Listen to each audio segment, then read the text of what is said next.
The night of the 25th of November 1120 saw a disaster described as the medieval Titanic, a tragedy that would spectacularly change the course of European history. The white ship cast off from the French port of Barfleur carrying about 300 passengers. On board were numerous Norman big shots along with 17-year-old William Adelin, the only legitimate son of King Henry, and heir to the English throne.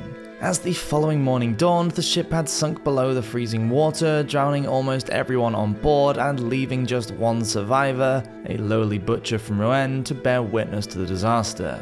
Life was simpler back in the medieval period. Although you might get struck down by a tooth infection, at least you didn't have to worry about accidentally drunk dialing your ex or finding out that your phone number, address, and other personal data was being sold to people to make a profit out of you. Life is more complicated, but it doesn't need to be.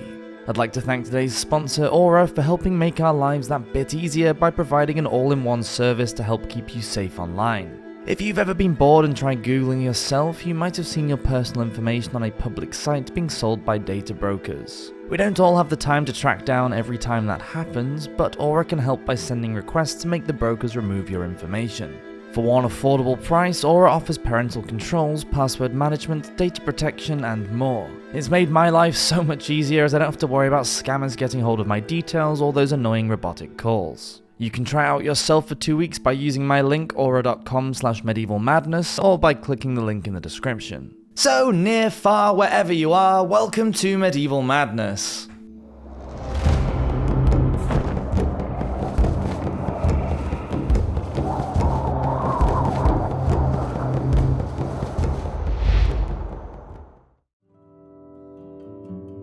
A promising start. Henry was the fourth son of the Norman king William the Conqueror and his wife Matilda of Flanders. Henry was never meant to be king of England, but after the death of his older brother William I, he fought his other brothers Robert Curthose, who was Duke of Normandy, for the throne and won. 20 years into his reign, Henry was known as a capable ruler, intelligent and well-read. He had stabilized the country and in 1103 provided his kingdom with a son and heir. He named the boy William after his formidable grandfather, and although young William was described by the English historian Henry of Huntingdon as a prince so pampered he would be food for the fire, he proved himself more than capable when acting as England's regent whilst his father was away in Normandy. In 1120, William was made the Duke of Normandy and had to pay homage to the King of France, Louis VI. After fulfilling this task, William rode back to his father, who was waiting for him at the Norman port of Barfleur on the north coast of France. Now both king and prince could begin their journey home to England. Conditions mainly fair.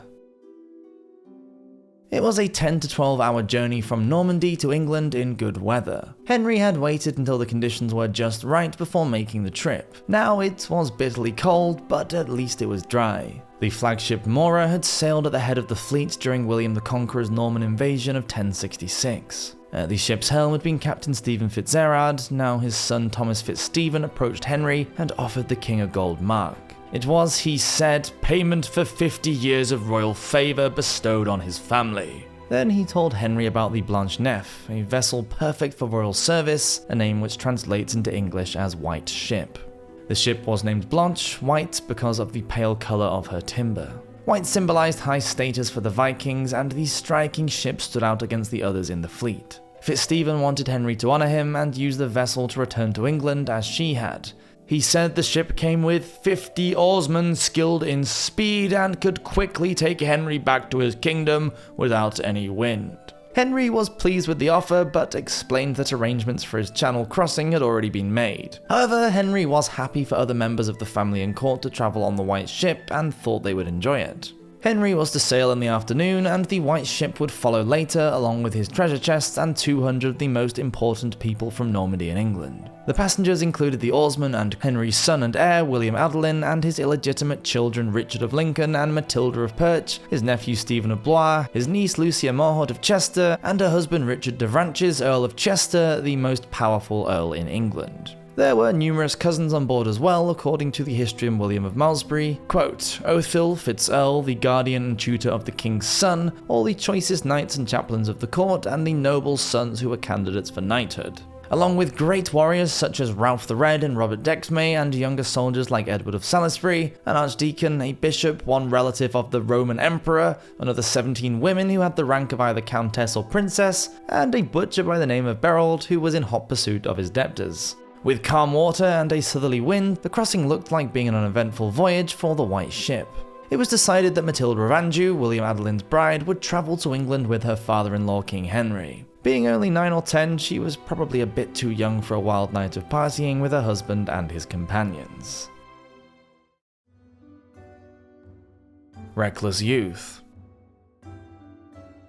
Henry's ship sailed away from the harbour of Barfleur, and for William and his entourage, it was time to party. The Benedictine monk and English chronicler Odoric Vitalis stated that the sailors on board the White Ship were a little starstruck by their honoured passenger, and being delighted, fawned on the king's son, asking him for wine to drink. William was flattered and ordered copious amounts of alcohol to be brought on board. As the megapints of wine flowed, the passengers became more and more spangled, and some bright spark decided that it would be great jest to give Henry a head start across the water before the White Ship chased after him and overtook him to reach the port of Southampton first. The crew thought this was a great idea and happily joined in the fun. By now, the party had downed 3 huge casks of wine, with Odoric stating, perhaps unnecessarily, that, quote, "Too much drinking made them all drunk."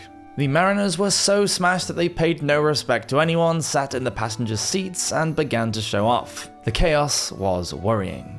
In the Middle Ages, medieval sea voyages were fraught with danger, almost no one could swim, and drowning was considered one of the worst ways to die. A death of panic and pain. One way to alleviate the threat was to commit oneself to God's protection. On a royal ship like this one, it was best to have monks or priests bless her with holy water before she set sail. By the time the holy men arrived, the passengers were so plastered that they thought it highly amusing to chase them away before the ceremony began. This dismissal of religious protection was later seen as an invitation to the misfortune that followed. Maybe it was because of the drunken state of the crew that a few passengers stepped off the vessel just before she set sail.